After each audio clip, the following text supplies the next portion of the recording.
Relancée en 2016, à l'initiative des autorités communales, la ceinture verte de Ouagadougou affiche des résultats probants et satisfaisants. Ce projet incarne une vision audacieuse de développement durable pour le Grand Ouaga.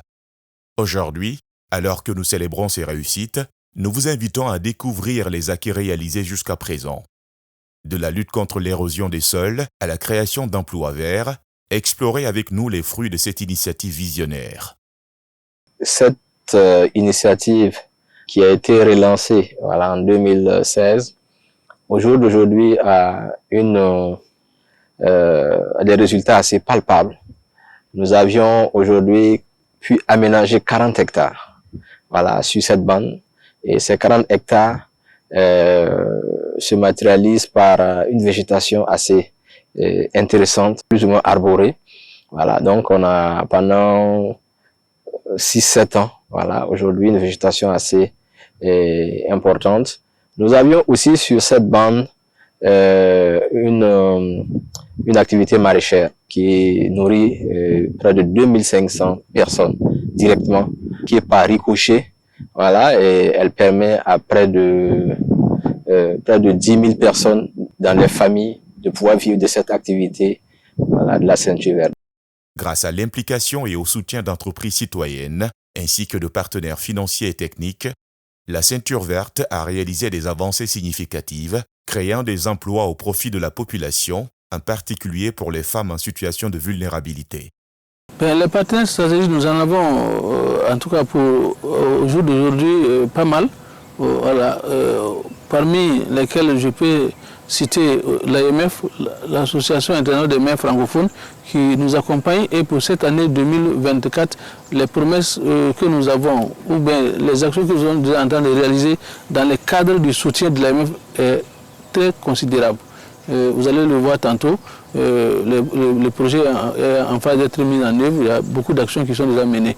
En dehors de cela, vous avez la Banque mondiale, vous avez l'Union européenne, vous avez la coopération suisse, vous avez la coopération japonaise, la coopération chinoise.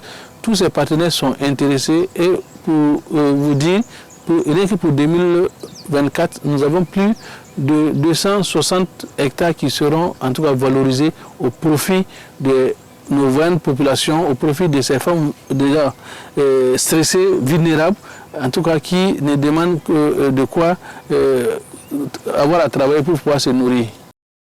Parmi ces femmes en situation de vulnérabilité, figurent Dame Traoré et Madame Ouedraogo, toutes deux bénéficiaires du projet depuis maintenant 6 ans. Ma formation, la fabrique Totoa, Bokashi, la Bilkoma, la Hanan, Zabni, Junjun wala yelial sa han wabd vaada ton zam ha yenda fa tin yelam ti da ya vaga von ma daw ko da bin hira kani ti poli da mazaba ni tondo la has in ha sa ton ti be zakin an gwai bala ni zinbero la mahawa le brachama ya bela ton dita si tout ton zin uzade mesa ton dita be ton kama ikol yoda be la fi waya be ton puda win barka ba ha ya kidra winam ninga barka pam tum de tekaya la vie pour ton yankara kanti pide kame ko le ton yawo de me wen le ben ti songo so ben ti yida apa no machine pompe se ton pam ndame de yimi yen le me nda poto ko pin ton pam ne me songo de menga ndade bon du han kai dilda ale jo adam ba haya tu ma te bala ton ha ko ton yankara admirable wa sama sa. Selon Maurice Konaté, président de la délégation spéciale de la ville de Ouagadougou, l'importance de la ceinture verte n'est plus à présenter. Elle constitue non seulement un levier essentiel pour la protection de l'environnement, mais également une source significative de création d'emplois pour les populations.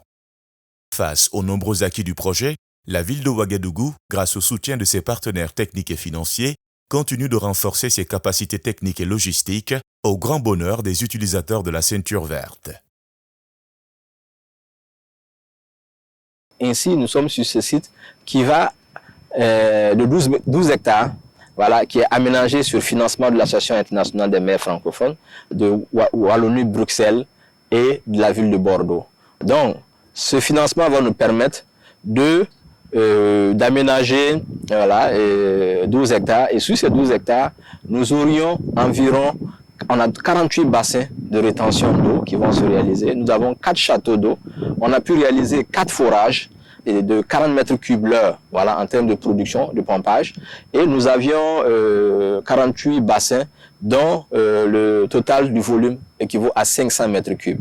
Donc nous aurons une capacité de production sur ce site de pratiquement 800 mètres cubes par jour. Donc cela veut dire que nous avions ici une possibilité de produire énormément. Et ce site va connaître la plantation de pratiquement 4000 pieds d'arbres qui vont être plantés sur ce site. On va aussi avoir pratiquement près d'une douzaine d'hectares de périmètre maraîcher et ça va profiter à 600 femmes environ.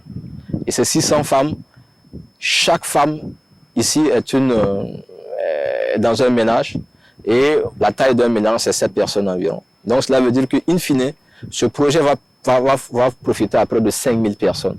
Voilà, donc pour dire que nous sommes dans un environnement qui serait qualifié vraiment de projet durable et qui va être livré dans les semaines à venir. Des partenaires qui ne cachent pas leur satisfaction quant à leur contribution à la réalisation de ce projet écologique au profit du Grand Ouaga. En 2021, l'AIMF, l'Association internationale des maires francophones, a été le premier partenaire international à soutenir, avec l'appui de la Wallonie et de la ville de Bordeaux, le programme de réhabilitation de la ceinture verte porté par la ville de Ouagadougou. En ma qualité de président de la commission Ville et Développement Durable, j'aimerais dire que nous en sommes très fiers. Bien sûr parce que c'est un projet emblématique, un programme qui répond, à travers l'action locale, à travers la proximité, aux questions climatiques, mais aussi aux préoccupations quotidiennes des habitantes et habitants. Depuis 2000, en lien avec l'Union européenne, nous sommes un partenaire stratégique de la ville de Ouagadougou, aux côtés de cette ville, pour soutenir un projet qui s'appelle le projet d'appui au Grand Ouaga. Il s'agit avant tout de réfléchir sur le développement de la collectivité à une échelle et une aire métropolitaine beaucoup plus vaste. Aux côtés de l'Association internationale des maires francophones et de la métropole de Lyon, d'autres partenaires nationaux et internationaux restent engagés pour faire de la ceinture verte le poumon de la ville du Grand Ouaga. Les populations bénéficiaires, quant à elles, n'ont qu'un seul mot à l'endroit des partenaires et aux autorités locales et politiques. La